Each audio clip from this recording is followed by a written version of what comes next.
Welcome student.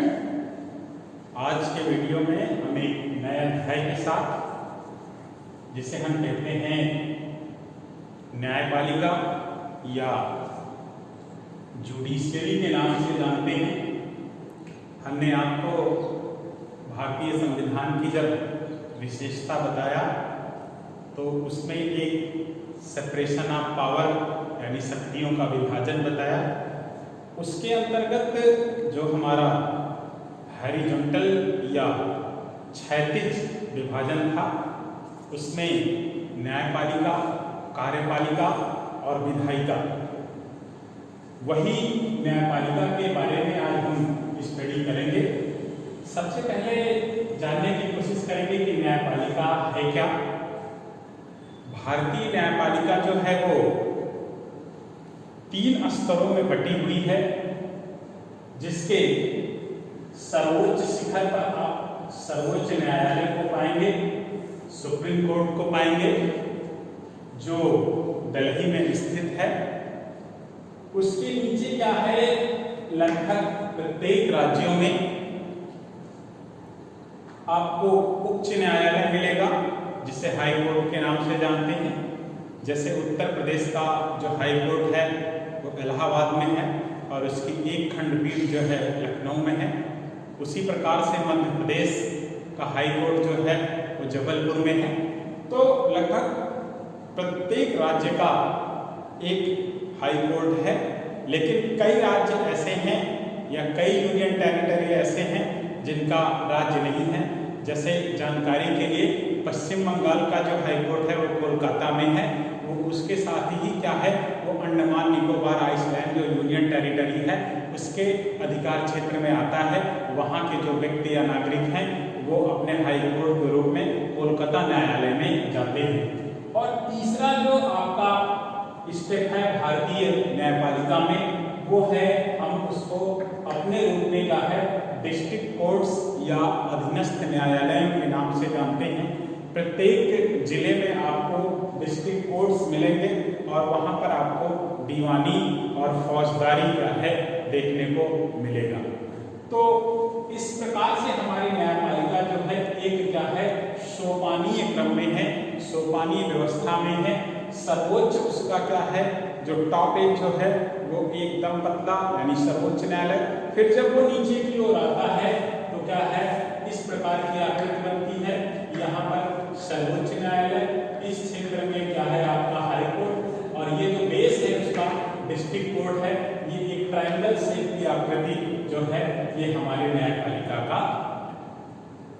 फिर आज जो हम मुख्य रूप से देखेंगे आज के वीडियो में, वो है इसका क्षेत्राधिकार, जिसको हम कहते हैं जुरिस्डिक्शन। तो क्षेत्राधिकार इसका कई रूप में क्या है वर्णित है, व्याख्यायित है। सबसे पहला क्षेत्राधिकार जो है वो प्रारंभिक क्षेत्राधिकार है। प्रारंभिक क्षेत्राधिकार का आशय ये है कि किन किन मामलों में क्या है हम डायरेक्टली क्या है प्रत्यक्ष रूप से जो है हम सर्वोच्च न्यायालय में जा सकते हैं। तो यहाँ पर आप देखने की कोशिश करिए। पहला जो है आपको क्या है, अगर कोई मुकदमा भारत संघ वर्सेस क्या है अदर स्टेट्स का मामला है तो वो क्या है किसी हाई कोर्ट या किसी डिस्ट्रिक्ट कोर्ट में नहीं देखा जाएगा, वो क्या है सर्वोच्च न्यायालय में ही देखा जाएगा। इसी की तरह क्या है कि अगर एक राज्य वर्सेस एक राज्य का मुकदमा है, जस्ट लाइक एग्जांपल, अगर पंजाब का मुकदमा आपका क्या है आंध्र प्रदेश से है तो वो क्या है पंजाब या आंध्र प्रदेश के हाई कोर्ट में नहीं देखा जाएगा, वो कहाँ देखा जाएगा सर्वोच्च न्यायालय में देखा जाएगा।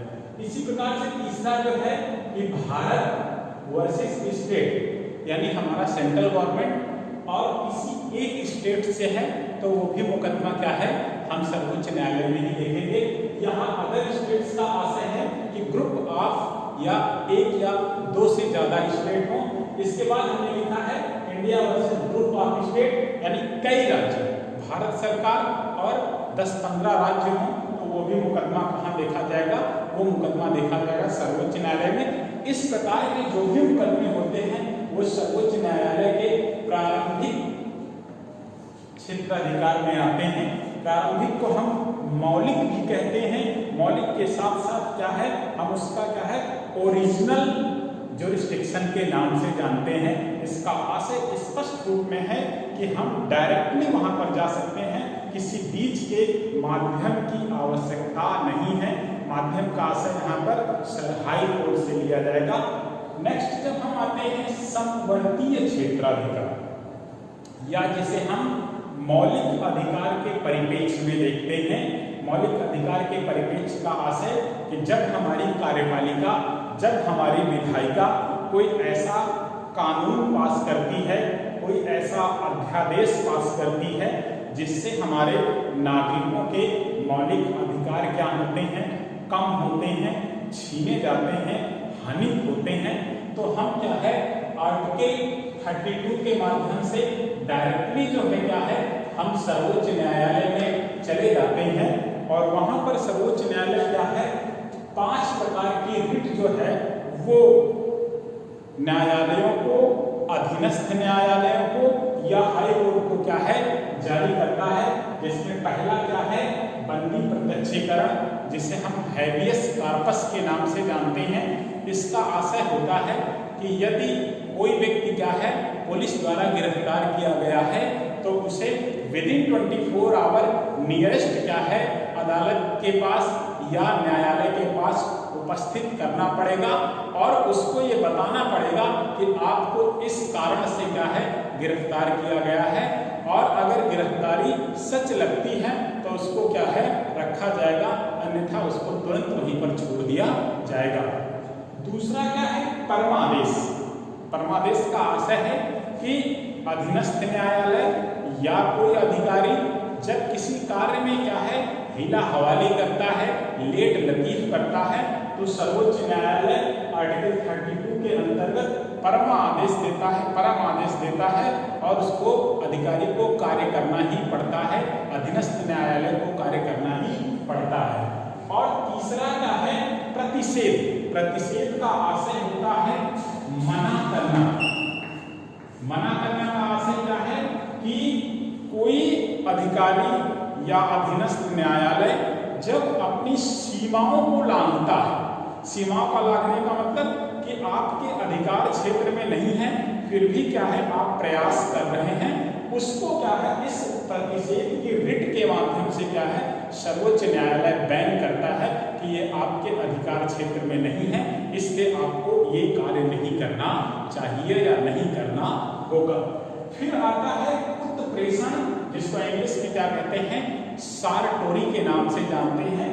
इसमें क्या है कि जब कोई वाद या कोई फाइल बंद हो चुकी है, यानी उसमें डिसीजन आ चुका है, कार्यवाही हो चुकी है, लेकिन माननीय सर्वोच्च न्यायालय को यह लगता है कि इस मुकदमे में, इस फाइल में अभी क्या है सत्यांश छिपा हुआ है, तो वो उस फाइल को क्या है सारटोरी की रिट के माध्यम से पुनः खुलवा सकता है, यानी उसे पुनः स्टडी किया जाएगा और फिर से क्या है उस पर न्याय दिया जाएगा या विधि सम्मत कार्यवाही की जाएगी। और पांचवा जो है वो क्या है क्यू वारंटो, जिसको अधिकार परीक्षा के नाम से जानते हैं। यहाँ पर अधिकार परीक्षा का आशय ये है कि आप किस अधिकार से ये कार्य किए हैं, ये पूछने का अधिकार क्या है सर्वोच्च न्यायालय के पास है।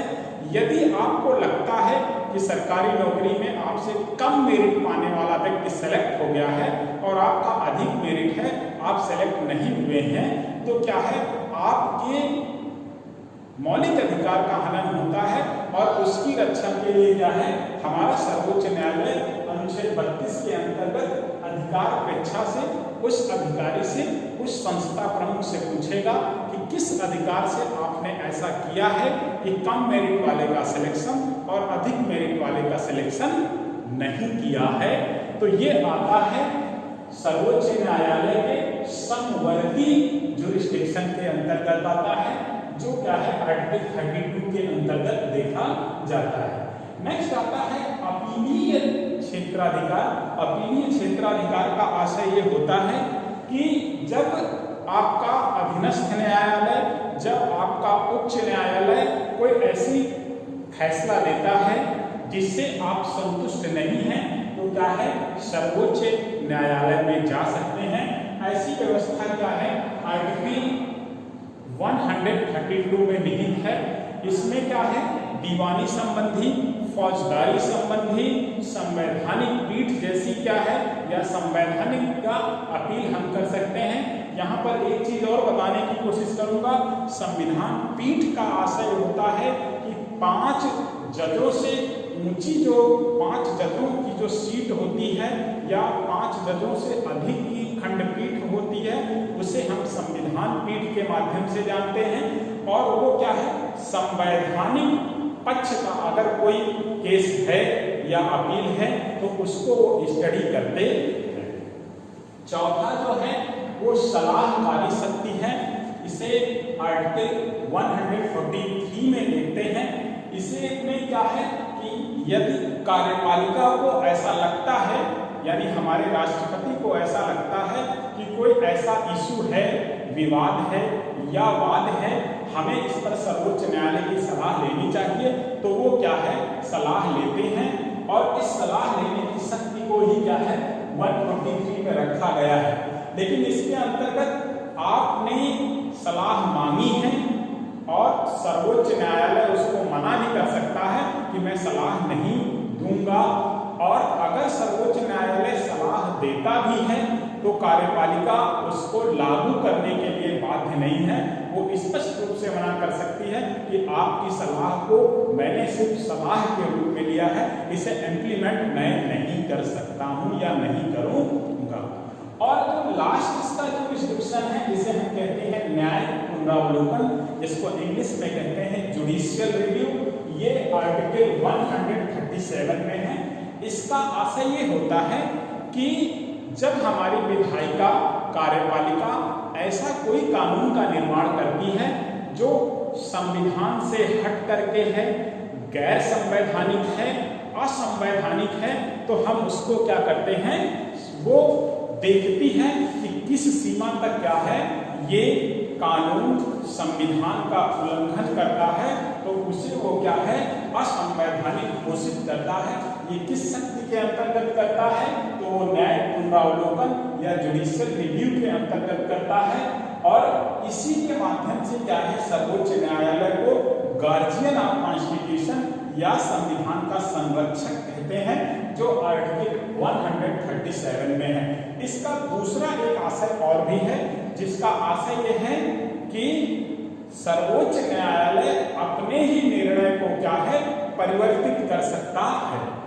आशय यह है कि बदली हुई परिस्थितियों में सर्वोच्च न्यायालय सेम केस में क्या है डिसीजन बदल सकता है। इमेजिन करें कि 1970 में कोई डिसीजन सेम केस में दिया है और 2020 में वैसा ही केस आता है, तो क्या है वो उसको बदल सकता है, क्योंकि बदली हुई परिस्थितियों में क्या है न्याय और कानूनों में परिवर्तन होता रहता है। इसलिए वो उस प्रकार के केस में दे सकता है अपना नया डिसीजन। वो किसके अंतर्गत आता है, जुडिशियल रिव्यू के अंतर्गत आता है, न्याय पुनरावलोकन के अंतर्गत आता है।